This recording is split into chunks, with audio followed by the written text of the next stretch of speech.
여러분 안녕하십니까?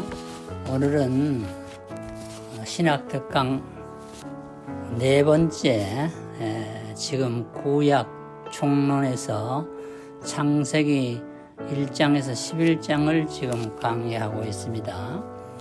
오늘 또 우리가 창세기 6장에 나오는 에녹을 한번 생각해 보겠는데요. 에녹은 홍수 이전에 하나님과 동행하는 두 사람 중에 한 사람이었다. 한 사람은 또 누굽니까? 노아였지요. 창세기 6장 9절을 보면은 노아와 에녹은 하나님과 동행하는 사람이었다. 여기서 우리가 믿는 하나님은 우리와 함께 하시는 임마누엘 하나님, 예수님은 하나님의 아들로 이 땅에 오셨는데 우리와 함께 하셨지요. 구약 시대의 하나님도 임마누엘, 즉 우리와 함께 하신 하나님인 것을 보여주고 있습니다. 무드셀라는 사실상 성경에 보면 가장 오래 969세를 산 사람인데 에녹이 하나님과 동행하는 삶을 늦도록 잘 보았던 사람인 것을 우리가 알 수가 있습니다. 에녹은 하나님과 동행한 사람이었고 그 다음에는 에녹은 첫 전도자였다. 그것을 우리가 알 수 있습니다. 유다서 1장 14절에서 15절 보면은 아담의 7세손 에녹이 사람들에게 대하여서도 예언하여 이르되 보라 주께서 그 수만의 거룩한 자와 함께 임하셨나니 이는 무사람을 심판하사 모든 경건치 않는 자의 경건치 않게 행한 모든 경건치 않는 일과 또 경건치 않는 죄인의 주께 거스려 한 모든 강팍한 말을 인하여 저희를 정죄하려 하심이라. 여기 보면은 에녹의 전도 예언 스타일로 나타나는데요. 경건치 않는 일을 한 사람 또 강팍한 말을 한 사람을 정죄하러 주님이 오신다는 것을 예언적인 설교를 하고 있는 것을 볼 수가 있습니다. 그 다음에 에녹은 히브리 11장 5절 보면 믿음의 사람으로서 죽음을 보지 않고 승천한 사람이었습니다. 히브리 11장 5절 보면 믿음으로 에녹은 죽음을 보지 않고 옮기었으니 하나님이 저를 옮기심으로 다시 보이지 아니하니라. 저는 옮기심으로 다시 보이지 아니하니라. 저는 옮기기 전에 하나님을 기쁘시게 하는 자라 하는 증거를 받았느니라. 에녹은 하나님과 동행했으며 하나님의 말씀을 전도했으며 그 다음에 그는 믿음으로 이제 승천한 사람, 살아서 죽지 않고 승천했다. 사람에게 한번 죽는 것은 정한 것인데 그것을 초월한 그런 사람이었다. 우리가 볼 수가 있습니다. 에녹은 그리스도의 오실 주님 초림 전에 수세기 전에 이와 같이 열렬한 말씀을 선포한 설교자였고 또 살아서 승천한 사람이었습니다. 성경에 보면은 살아서 승천한 사람이 둘이 있는데 한 사람은 열왕기하 2장 11절에 보면은 엘리야라고 했습니다. 엘리야를 많은 사람은 불말과 불수리를 타고 올라갔다 이랬는데 성경을 보면은 회리 바람을 타고 승천했다. 바람 타고 승천했다 했습니다. 그래서 에녹은 살아서 승천한 사람 중에 한 사람이요. 또 하나님과 동행한 사람이었다 하는 것을 우리가 알 수가 있습니다. 고린도서 15장 51절 2절을 보면은 보라 내가 너에게 비밀을 말하노니 우리는 다 잠잘 것이 아니요 마지막 나팔의 순식간에 호련히 다 변화하리니 나팔 소리가 나며 죽은 자들이 썩지 아니할 것으로 다시 살고 우리도 변화하리라. 에녹만이 이렇게 살아서 승천한 것이 아니라 지금 주님이 이 땅에 재림하신다면은 우리도 홀련히 변화한다. 죽을 몸이 죽지 아니할 몸으로 홀련히 변화해서 우리도 살아서 승천할 수 있다. 그것을 말해주고 있습니다. 그러나 구약 시대에 여기서 살아서 승천한 사람은 엘리야와 그 다음에 에녹이 두 사람이 있는 것을 볼 수가 있습니다. 그런데 우리는 이 창세기 6장에서 9장을 보면은 홍수에 대한 심판이 기록되어 있습니다. 홍수 이전 상태에는 인구가 점점 팽창하게 되었다. 많은 사람들이 불어났다는 것을 볼 수가 있습니다. 하나님의 명령이 땅에 충만하라, 생육하고 번성하여 땅에 충만하라 그랬지요. 그래서 이것이 잘 실천이 되어서 많은 사람들이 땅에 거주하게 되었습니다. 이때에 사탄도 에덴 동산에서부터 본격적으로 활동이 시작되었는데 창세기 6장 2절에 보면은 하나님의 아들들이 아름다운 사람의 딸들과 결혼을 했다 이 말이 있는데요. 하나님의 아들들은 어떤 목사님은 천사라 그러는데 천사는 영물입니다. 천사는 사람과 육을 가진 사람과 결혼해서 살 수가 없는 사람 천사인데 천사라고 하나님의 아들을 그렇게 잘못 해석하는데 하나님의 아들들은 우리가 바로 택함을 받은 양자들 신자들을 가리키지요. 그리고 이들이 신자들인데도 사람의 미모, 아름다움만 보고 믿음이 없는 불신 결혼을 했다. 이것이 사탄의 전략인데 가정을 타락케 하고 부패케 하고 죄를 짓게 만드는 가정의 타락이지요. 이것을 사탄의 활동으로 말미암아 이루어졌다는 것을 우리가 볼 수가 있습니다. 그리고 창세기 6장 5절 이하 11절에 보면은 그래서 인간이 타락하니까 가정에서부터 타락이 시작이 되었고요. 인간의 언행이 매우 사악했다. 그것을 기록하고 있는 것입니다. 그 결과로 하나님께서는 창세기 6장 6절에 보면은 인간 지으심을 한탄했다. 히브리어의 나캄이나 헬라어의 메타노이아라는 이 두 말의 원어를 가만히 보면은요, 결국 문자적인 의미는 위로를 받는다는 뜻인데 신학적인 의미를 보면 마음을 바꾼다는 뜻을 나타내고 있지요. 그런데 결국 하나님이 인간 지으심을 한탄했는 것은 하나님이 인간을 지으실 때에 인간들로부터 영광을 받으시기 위하여 지으셨는데 더 이상 영광을 받지 못하게 되었다는 것이죠. 그래서 하나님께서는 우주적인 심판, 홍수 심판을 내렸다. 홍수는 지구 전체의 모든 인간들을 물로 심판하는 것입니다.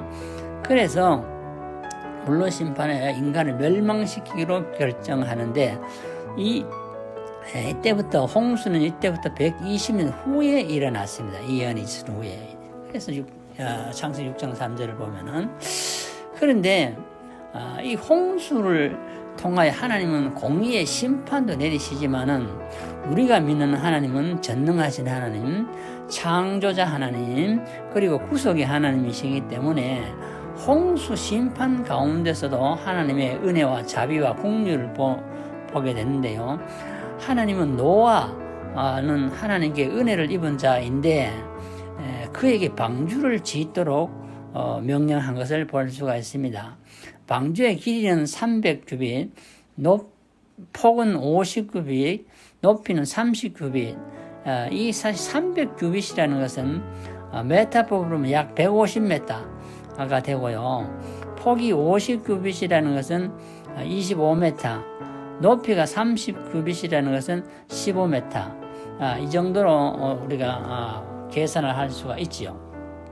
그리고 거기다가 자루를 쓸 때는 잣나무로 했고요. 3층으로 지었고 그 안에다가 역청을 발라서 물이 새지 않으므로 방주가 침몰되지 않도록 했다. 한 규빗은 보통 50cm 혹은 44.4cm로 이렇게 계산을 하는데요. 우리가 정확하게 잘 알 수는 없지요. 그런데 이것이 미국에서는 보면은 이 성경에 나온 노아의 방주와 똑같은 것을 재생해서 지금 켄터키 윌리엄스타운에 2016년도 7월 7일에 개장한 것을 볼 수가 있습니다.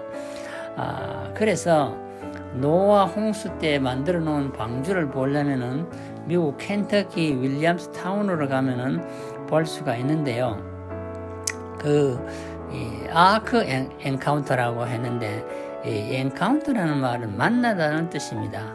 만나다. 그리고 여기서 가면은 방주를 구경하는 것도 중요하지만은, 그 방주를 하나님의 명령에 따라 순종하며 지은 노아의 믿음, 그 믿음을 가진 노아를 만나고 와야 한다는 것입니다. 우리가 구약을 공부하면서 많은 사람들은 구약은 율법을 강조하고 신약은 은혜를 강조한다. 이래서 구약과 신약을 분리하는데요. 그것은 크게 잘못된 것입니다. 은혜라는 것은 구약에도 있고 율법이라는 것도 신약에도 있는 것입니다.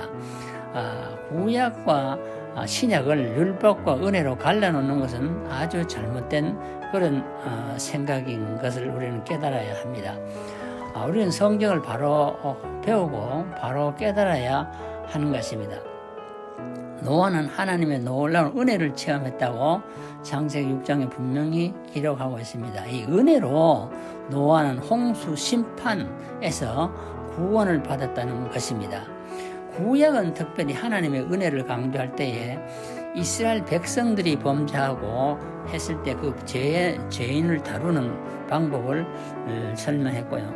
신약은 특별히 교회와 또 많은 세상의 만민들을 구원하는 죄인들을 다루는 것을 설명하고 있는 것이지, 이스라엘과 만민을 다스리는 그 차이는 있지만 구약에도 물론 이방 백성들을 구원하는 사건이 많이 기록되어 있습니다. 그러므로 집중적으로 이스라엘을 다루었고, 신약 시대는 땅끝까지 복음을 전하는, 만민에게 복음을 전하는 폭넓은 선교를 지시하는 것이 좀 차이가 있다고 봅니다. 특별히 우리는 노아 방주의 안과 밖을 역청으로 칠했다 했는데, 역청이라는 것은 히브리어로 가파르라고 했는데요. 가파르라는 그 뜻은 속죄라는 뜻입니다. 속죄의 하나님, 구속의 하나님, 우리는 그것을 보게 되는데요. 속죄는 원래 피로서 이제 덮는 것입니다. 그래서 피를 뿌렸는데요. 기름 섞인 역청을 방주에 바름으로 물이 새지 않도록 방주를 보호하는 것인데요. 결국 그리스도의 피가 우리를 모든 죄로 인한 심판으로부터 신자들의 삶을 보호해 준다는 것을 역청을 통하여 우리는 알 수가 있는 것입니다. 역청이라는 것이 다른 부분에서는 많은 속죄로 이렇게 번역되기도 하는 것입니다. 노아는 홍수 심판으로 받은 교회의 하나의 모델이 되는 것입니다. 이 홍수와 같은 대환란과 심판이 있을 때에도 믿음으로 사는 자는 노아의 가정의 8명이 구원받듯이 하나님의 구원에 이르게 된다는 것을 볼 수가 있습니다. 그러나 이 심판이라는 것은 또한 보면은 범죄한 자들에게는 공의의 심판이 있다는 것을 또 분명히 보여줍니다.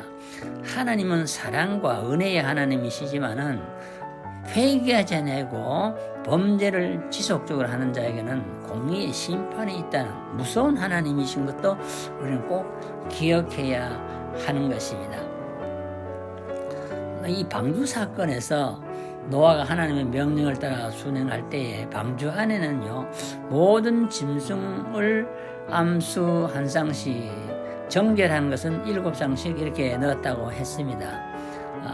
물론 정결한 것은 나중에 이제 노아가 방주에서 나와서 제사 드리기 위한 제물로 사용되어지기에 필요했던 것이죠. 그래서 7쌍이 들어가고 나머지는 한 쌍씩 들어가는 것을 볼 수가 있습니다. 이 들어간다는 것은 바로 구원으로 구원에 이르게 된다는 것을 말하고 있죠. 이 구원은 요한계시록 22장 17절에도 보면은 예수님께서 구원받을 자들 다 오라 하시고 불러서 생명수와 생명과를 먹도록 천국으로 불러들이는 모습을 보게 되는 것입니다. 하나님께서 불러들일 때만이 우리는 구원의 자리로 나가게 되는 것입니다. 우리는 노아 시대의 홍수 심판을 볼 때에 특별히 하나님께서는 노아를 기억하시고 그에게 자비를 베풀었다 이렇게 말했습니다. 하나님이 구원하기로 기억하고 계시는 성도는 반드시 하나님의 자비와 은총을 받아 구원의 반열에 들어가게 되는 것입니다. 소돔 고모라가 불심판을 받을 때도 하나님께서는 아브라함을 생각하사 롯의 가정을 그 불심판을 받는 멸망의 도성에서 내어 보내셨다. 이렇게 창세기 19장 29절에 말했고요. 또 애굽에서 오랫동안 종살이 하던 이스라엘 백성들이 있을 때 그들이 고통하며 참으로 신음하는 소리를 하나님이 기억하시고 언약을 생각하사 그들을 출애굽시켰었다. 이렇게 말씀했습니다. 예수님께서는 십자가에 달리실 때에 오른편 강도에게 나를 생각하소서 할 때에 내가 진실을 내게 이르노니 오늘 네가 나와 함께 낙원에 이르리라. 하나님의 관심이 누구에게 있느냐? 하나님이 누구를 기억하고 계시냐? 하나님이 누구의 고통의 소리와 신음의 소리를 듣느냐에 따라서 구원을 받고 못 받고 하는 것이 결정되는 것을 우리는 볼 수가 있습니다. 방주는 홍수 심판이 끝나고 방주가 아라랏산에 머물렀다 했는데 지금도 공공학자들이 아라랏산을 정탐했을 때에 성경에 기록된 대로 그곳에 노아의 방주가 있다는 많은 흔적들을 발견하고 있는 것입니다. 참으로 스코필드 박사는 창세기 1장 28절을 말할 때에 이것을 상당히 잘 설명해주고 있었는데 참으로 우리는 하나님의 비밀을 잘 알아야 한다는 것입니다. 인간은 홍수 이후에는 정복하라라는 말이 없고 생육하고 번성하라는 말만이 있는 것인데 이것은 범죄한 인간이 더 이상 세상을 다스릴 수 있는 자격을 상실했는 것을 볼 수가 있고 축복을 잃어버렸다는 것도 볼 수가 있고 물질의 노예가 되어서 살아가게 되는 모습을 보게 되는 것입니다. 에덴 동산에서 지은 죄와 홍수 심판이 인간의 환경을 근본적으로 변화했기 때문에 이제 우리 인간은 사실 이 지구를 완전히 정복하고 다스릴 수 있는 특권을 어떻게 보면 상실했다. 그렇게 우리가 볼 수가 있지요. 이 홍수 심판 이후에 하나님께서는 무지개의 언약을 노아와 세웠는데요. 다시는 이 지구촌을 홍수로 멸하지 않겠다. 창세기 8장 21절 이하에 기록되어 있는데요. 홍수로는 심판되지 않지만 베드로후서 3장 1절 이하를 읽어보면 불로 심판한다. 이번에 심판은 물로 심판하는 것이 아니고 불심판이 있다는 것입니다. 베드로후서 3장 10절을 보면은 그날에 주의 날이 도적같이 오리니 그날에는 하늘에 큰 소리로 떠나가고 체질이 뜨거운 불에 풀어지고 땅과 그 중에는 모든 일이 드러나리라. 결국 여기 보면은 땅이 뜨거운 불심판을 받게 된다는 것을 말하고 있습니다. 우리는 하나님께서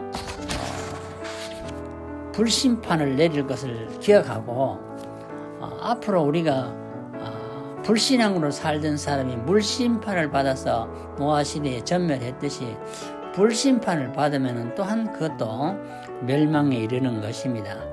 그러므로 우리는 하나님을 두려워하고 하나님의 말씀에 우리는 잘 순복하며 살아가야 합니다. 또 우리는 이 구약 성경 창세기 9장에서 홍수의 비극을 보는데요. 노아는 포도주를 마시고 취하여 장막에서 벌거벗고 누워 있었다. 이렇게 기록을 했는데요. 사람이 포도주를 약으로 먹을 수도 있지만은 취할 정도로 먹어서 이렇게 자녀들에게 자기의 벌거벗은 모습을 보여서는 수치시죠. 그런데 노아는 믿음으로 하나님과 동행하는 사람인데도 이렇게 술을 마시고 취해서 벌거벗고 누웠다 이렇게 했는데요. 이때에 노아의 아들인 함의 아들은 가나안인데 가나안의 아비가 되는데 이 벌거벗은 노아의 그 아버지의 모습을 보고 수치를 형제들에게 폭로하는 모습을 봅니다. 아버지가 벌거벗고 누웠다. 그 아버지의 수치를 형제들에게 폭로를 했죠. 이 일로 인하여 이 함의 아들 가나안은 저주를 받을 것이라. 그렇게 성경은 노아가 예언을 하는 것을 볼 수가 있습니다. 노아가 그의 세 아들과 그 후손의 미래에 대한 육적이고 영적인 생활 형편을 예언하는 것이 성경에 기록되어 있는데요. 그래서 가나안 함의 아들인데 저주를 받아서 셈과 야벳의 종이 된다. 그렇게 말을 했고요. 그 다음에 셈은 셈의 장막에 하나님이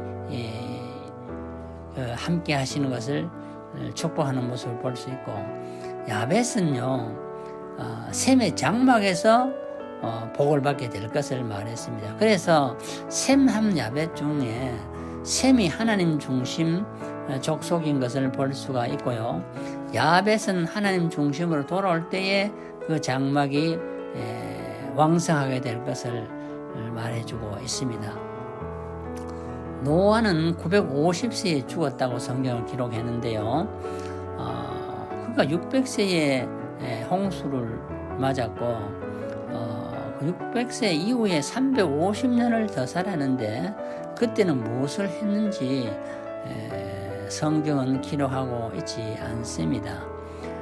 사도 바울은 고린전서 9장 27절에 내가 내 몸을 저 복종하게 하면 내가 남에게 전파한 후에 도리어 버림을 받을까 두려워한다 그랬는데요. 노아도 이렇게 홍수 심판에서 구원함을 하나님의 은혜로 받았지만은 그 이후에는 어떻게 된 것인지 중요한 사건이 기록되어 있지 않습니다. 우리는 구원받은 자죠 바울처럼 항상 내 몸을 쳐서 복종케 해야 된다. 말씀에 복종하고 하나님의 뜻을 저버려서 하나님의 진노가 임하지 않도록 우리는 항상 경성하고 믿음으로 깨어 기도해야 함을 보여주는 것입니다. 창세기 10장에서 11장에 보면은 인간의 교만이 나오는데요. 인간이 전능하신 하나님, 창조주 하나님의 형상대로 지음을 받았지만은 거기 보면 함의 손자 니무롯이라는 사람이 나옵니다. 이 사람은 창세기 10장 8절을 보면은 처음 영걸이라 아주 훌륭한 육체적으로 아주 건강한 사람이었습니다. 그리고 사냥꾼이었다 그렇게 말을 했는데요. 이 니무롯이 바벨론 부근의 시날 평지에다가 아주 높은 하늘에 닿는 그런 성을 대를 쌓아서 건축 계획을 세우고 하나님과 맞먹으려 하는 그런 계획을 설립하는 것을 볼 수가 있습니다. 오늘도 이 니무롯의 사상을 가지고 이렇게 바벨탑을 쌓는 사람이 많습니다. 만왕의 왕 하나님이신데 그 자리에 인간이 올라가서 세계를 통치하려는 자들이 많이 있습니다. 인간이 하나님의 자리에 올라가려고 하는 것은 아담이 타락할 때의 그 동기였고요. 또 니무롯이 바벨탑을 쌓을 때의 그 동기였습니다. 인간은 하나님의 피조물이기 때문에 하나님과 맞먹으려 하는 그런 교만을 가져서는 안 되는 것입니다. 교만은 패망의 선봉이라. 그래서 이 니무롯이 탑을 쌓으려고 하는 데 대해서 하나님은 그 의도가 악한 것을 보시고요. 이것을 이룰 수 없도록 언어가 하나였는데 많은 방언으로 언어를 혼잡케 함으로 그 모든 후손들을 분리시켰다. 언어별로 분리를 시켰다. 인간은 모여서 하나가 되려고 했지만은 언어를 달리함으로 서로 소통이 되지 않게 함으로 분리를 시켰다고 창세기 11장에서 기록을 하고 있습니다. 그래서 이 노아의 아들 셋인데요. 셈과 함과 야벳인데 이 야벳은 그러면은 창세기 10장 2절에서 5절에 나오는데요. 어떤 민족을 이루었느냐. 거기 보면은 고멜은 오늘의 독일이고요. 마곡, 두발, 메섹은 소련이고, 마대는 페르시아, 야와는 그리스, 디라스는 이태리, 도갈마는 아르메니아, 달시스는 스페인, 기띔은 키프로스. 이 야벳의 8 종족이 나라를 세운 것을 볼 수 있고, 여기서는 언어가 달라서 각각 흩어져서 나라를 세우는 모습이고요. 그 다음에 함이 나오는데, 함은 창세기 10장 6절 이하에 나오는데요. 함의 후손이 이룬 민족은 구스는 이디오피아를 말하고, 미스라임은 오늘의 애굽을 말하고요. 붓은 아프리카, 가나안은 팔레스틴의 가나안인, 니무롯은 바벨론과 아수르, 시돈은 페니키아, 헷은 히타이타족, 여부스는 여부스족, 다윗 통치 이전에 예루살렘에 거주하던 자들이고, 그 다음에 가슬루힘, 블레셋 사람들이고요. 신, 중국이나 인도 등의 창시자였으리라고 생각을 합니다. 이렇게 언어가 달라지므로 지역별로 나라별로 새로운 국가들이 형성되는 것을 노아의 후손을 통해서 우리는 보게 됩니다. 특별히 이 중에 하나님을 믿는 혈통 셈의 후손을 우리가 보게 되는데요. 아브라함은 이삭, 야곱을 통하여 이스라엘 민족을 이루었고요. 또 아브라함과 이스마엘, 에서를 통하여 중동 아랍 국가를 이룬 것을 볼 수가 있습니다. 그래서 이것은 친자와 서자의 싸움인데요. 오늘의 중동 전쟁은 지금까지 창세기에서부터 지금까지 계속되는 것을 볼 수가 있는 것입니다.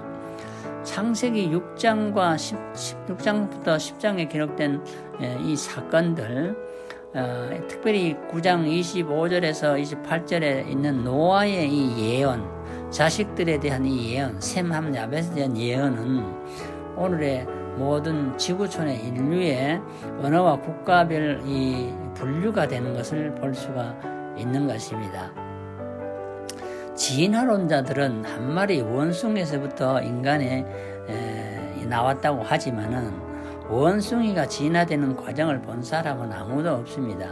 그것이 오랜 시간 진화가 됐다고 하면은 그 오랜 시간 동안 진화되는 과정이 있어야 되는데 그 과정이 하나도 우리가 볼 수 없는 것입니다. 1000년이 걸렸다고 하면은 1000년 동안 변화되어서 원숭이에서 사람 90%, 원숭이 10% 되는 이런 50% 반반이 되는 이런 게 나와야 되는 게 없지요. 원숭이는 원숭이가 새끼를 낳음으로 원숭이가 나오고 사람은 사람이 결혼해서 자식을 낳음으로 사람이 되지 원숭이가 진화해서 사람이 됐다는 것은 새빨간 거짓말이고 최대의 거짓말이고 악질인데 오늘도 과학은 이 최대의 악질을 퍼뜨리는 것입니다. 왜? 성경을 대적하여 마귀에게 사로잡힌 마귀의 영을 받은 자들이기 때문에 그렇게 되어 있는 것입니다. 우리는 인간의 화석을 우리가 이렇게 보면은요, 잔존엔 인간 화석이 있는데 이 인간 화석의 분포도가 상당히 광범위하게 되어 있습니다. 이거 왜 그러냐면은 인구가 증가함으로 인하여서 그들이 언어별로 이제 국가별로 분산이 되었고요. 이들이 자기의 살 곳을 찾아서 이주하게 되었고 점점 더 그 이주는 먼 곳으로 확산되었기 때문에 인간 화석은 다양한 지역에서 나오게 되는 것입니다. 인구의 초기 분산은 근본적으로 한 혈통에서 연유가 됩니다. 창세기 우리 10장에 있는 대로 노아의 세 아들을 통해서 아시아, 유럽, 아프리카 모든 나라와 민족들이 국가를 이루고 살아가는 모습을 보게 되는 것입니다. 선사시대와 역사시대의 인류 이동의 전 과정에서 노아의 가족과 그 후손에 속하지 않는 사람은 한 사람도 없는 것입니다. 우리는 선사시대나 역사시대 모두가 노아의 가족과 그 후손에 속한다는 것을 성경은 분명히 가르쳐주고 있습니다.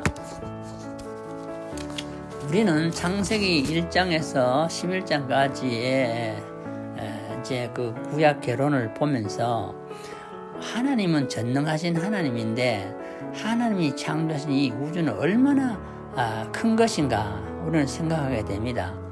우주는 너무나 광대하기 때문에 한 줄기의 빛은 은하수로 알려진 은하계의 길이를 지나는데 10만 년이 걸린다고 합니다. 은하계가 수십억 개가 있는데요. 하나만 통과하는데도 빛이 통과하는데도 10만 년이 걸려요. 빛이 얼마나 빠르냐 하면은 빛은 시간당 7억 마일을 갑니다. 하루가 24시간이니까 168억 마일을 갑니다. 이 엄청난 속도로 이렇게 많이 달려야 한 개의 은하계를 이제 지나게 되는데, 이런 것이 수십억 개가 은하계가 이 지구촌에 있는데, 그러니까 하나님이 창조하신 우주는 얼마나 크고 광대하다는 것을 우리는 알게 되는 것입니다. 만약에 태양 속이 텅 비어 있다 이렇게 우리가 가정을 해볼 때에 그 속에는 130만 개의 지구가 들어갈 수 있다고 합니다. 그리고 안타레스라는 별 속에 이 별이 만약에 비어 있다면 그 속에는 6,400만 개의 태양이 들어갈 수 있다. 태양 속에는 130만 개 지구가 들어가는데 그 태양이 그렇게 큰데 그 태양이 6,400만 개나 안타레스라는 별 속으로 들어간다는 겁니다. 그 안타레스라는 별이 얼마나 큽니까? 그 다음에 헤라클레스라는 별이 있는데요. 이거는 안타레스보다 더 커가지고 이 헤라클레스라는 별 한 별 안에는 안타레스가 1억 개의 그 별이 그 속에 또 들어간다는 거죠. 이거는 더 크지요. 가장 큰 별로 알려진 것은 에프실론인데요. 에프실론은 헤라클레스 별자리보다도 별의 수백만 개가 또 더 들어갈 수 있을 정도로 크다는 것입니다. 그러니까 하나님이 지어놓은 이 우주는 인간의 지혜와 눈으로는 보기도 힘들고요, 측정하기도 너무나도 힘든 것입니다. 지구는 자전과 공전을 하는데요. 자전하는 속도가 시속이 1000마일입니다. 이 엄청나게 빠른 속도로 달리고 있지요. 공전을 하는데 67,000마일로 태양을 돌아가고 있습니다. 이렇게 매 시간마다 우리는 5,736만 마일을 여행하고 있는 것입니다. 우리가 느끼지 못하고 있지만은요, 이렇게 빠른 속도로 우리는 지구라는 이 하나의 비행기를 타고 여행을 하고 있는 것입니다. 매년 우리는 209억 3,640만 마일의 공간을 여행하게 되니까 하나님이 지어놓으신 이 우주가 얼마나 크다는 것을 우리는 볼 수가 있습니다. 그래서 성경은 이렇게 기록합니다.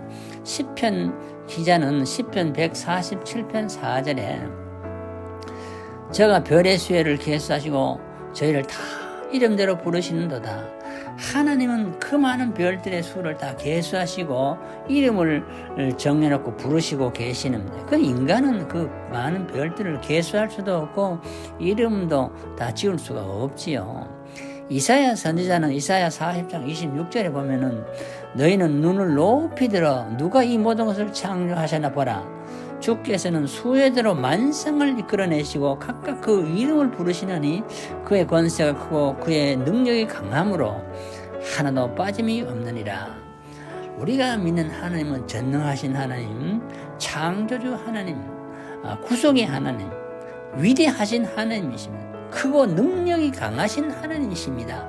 그 모든 우주를 창조하시고 이름을 다 정해놓고 부르시고 섭리하시고 계신다는 것입니다. 하나님은 참으로 전능하신 하나님이십니다. 인간은 좀 배웠다고 큰소리 치지만은요, 인간의 지식과 능력이라는 것은 저 바다가의 하늘에 모래 아래 지나지 않는 것입니다. 하나님은 전지전능하시지만은 오늘 이 연약한 우리 인생들 상한 자를 고치시고 우리의 상처를 싸매어 주시는 그런 사랑의 하나님이십니다. 우리 주는 광대하시며 능력이 많으시며 그 지혜가 무궁하시도다. 시편 147편 5절에 그렇게 기록했습니다. 결국 우리는 이 무한대의 전지전능하신 하나님을 우리가 잘 이 우주의 창조를 통해서 우리는 알 수가 있는 것입니다. 하나님은 이렇게 위대한 우주를 창조하셨는데 그 작은 아주 세밀한 부분에까지도 하나님은 계획하시고 또 간섭하시고 다스리시고 있는 것을 볼 수가 있습니다. 왜 그러냐 하면은 우주의 모든 물질은 원자로 되어 있습니다. 원자는요 핵과 전자로 되어 있는데 이 핵은 양성자와 중성자로 되어 있습니다. 그래서 양성자, 중성자, 전자 이것이 하나의 원자라 그렇게 볼 수가 있는데요. 볼펜 끝은 작은 구슬로 되어 있는데 너무나 많은 거기 원자가 있기 때문에 만약 사열로 행진하는 군대의 군인에 비유한다면요, 그 군대를 열병하는 것은 2만 년이 걸릴 정도로 그렇게 어마어마한 군대를 이룰 수 있는 그 원자들이 그 볼펜 끝 작은 구슬에 있다는 것입니다. 이 세밀한 부분, 이것이 하나님의 엄청난 그 구조 속에, 계획 속에 들어가 있다는 것을 볼 수가 있습니다. 이 우주에는요, 얼마나 많은 에너지가 존재하는가, 이걸 우리가 보게 되는데요. 한 개의 원자핵 속에는 양성자와 중성자는 매 입방인치당 10억 톤의 밀도로 서로 연합되어 있다. 이렇게 과학자는 말합니다. 이 각 양성자 간에 약 40파운드의 에너지가 있다. 이렇게 했습니다. 그래서 이 지구촌에 하나님이 만들어 놓은 에너지는 참으로 우리가 상상을 불가능하게 인류가 평생 그것을 제대로만 쓴다면 쓰고도 남을 정도로 엄청난 많은 에너지가 거기에 저장되어 있는 것을 볼 수가 있습니다. 독일의 물리학자 오토 가일은 한 방울의 휘발유가 자동차에 완전히 이용되기만 한다면은 지구 둘레를 400번 왕복 여행할 수가 있다. 400번, 지구를 400번 이 둘레를 여행하는데 충분하다. 뭐가요? 휘발유 한 방울의 에너지가 그렇게 위대하다는 것입니다. 알버트 아인슈타인은 유명한 과학자죠. 한 온수의 물 한 온수, 1온수에서 나오는 에너지 전체량은 2억 톤의 쇠덩어리를 지상 1마일까지 쉽게 들어올 수 있는 그런 힘을 가지고 있다. 물 한 방울, 한 온수가 그렇게 위대한 에너지를 거기에 가지고 있다는 것입니다. 우리는 단 1g의 물을 창조하는데 사용된 에너지 양은 나이아가라 폭포에서 하루 종일 발전한 에너지의 2.5배에 해당한다는 결론이 나옵니다. 그래서 하나님이 이 땅에 만들어 놓은 에너지는 인간이 측량할 수 없이 우리 인간의 지혜만 잘 개발이 되면은 참 엄청난 지상에 묻혀있는 하나님의 창조의 에너지를 사용함으로 에너지 걱정 없이 살아갈 수 있는 세상이 반드시 오리라고 생각을 합니다. 오늘도 우리가 구약개론의 특별히 신약 강의를 제가 4번째로 말씀을 드렸습니다. 여러분 한 주간 금요일 오후 5시, 주일 오후 5시에 강의되는 이 신약 강의를 잘 들어보시면은 하나님이 얼마나 위대하신 분, 내가 하나님을 떠나서는 살 수 없다는 것, 내가 하나님을 발견한다는 건 놀라운 것이라는 것을 깨닫고 하나님께로 더 가까이 가는 신실한 그런 신자가 되리라고 믿습니다. 기도드리겠습니다. 하나님 감사합니다. 오늘도 신약 강의 4번째를 마쳤습니다. 이 창세기에 나타난 창조주 하나님, 능력의 하나님, 전지전능하신 하나님, 그리우면서도 세밀하시고 또 우리를 구속하시는 하나님, 은혜로우신 하나님을 우리가 생각해 보았습니다. 참으로 우리는 하나님의 위대하심을 생각할 때마다 우리는 겸손하게 머리를 숙이게 하여 주시고 바벨탑을 쌓는 니무롯의 후손처럼 교만하여 쓰러지지 않도록 도와주시고 하나님의 나라에 이를 때 모든 언어가 통일되어 한마음 한뜻으로 하나님을 찬양하는 그날까지 달려갈 길을 잘 달려가는 신실한 성도들이 되도록 우리 모든 성도들을 붙들어 주시고 인도해 주시고 믿는 것과 아는 것의 일치를 이루어서 성숙한 신자가 되도록 도와주시옵소서. 예수님의 이름으로 간절히 기도드리옵나이다. 아멘.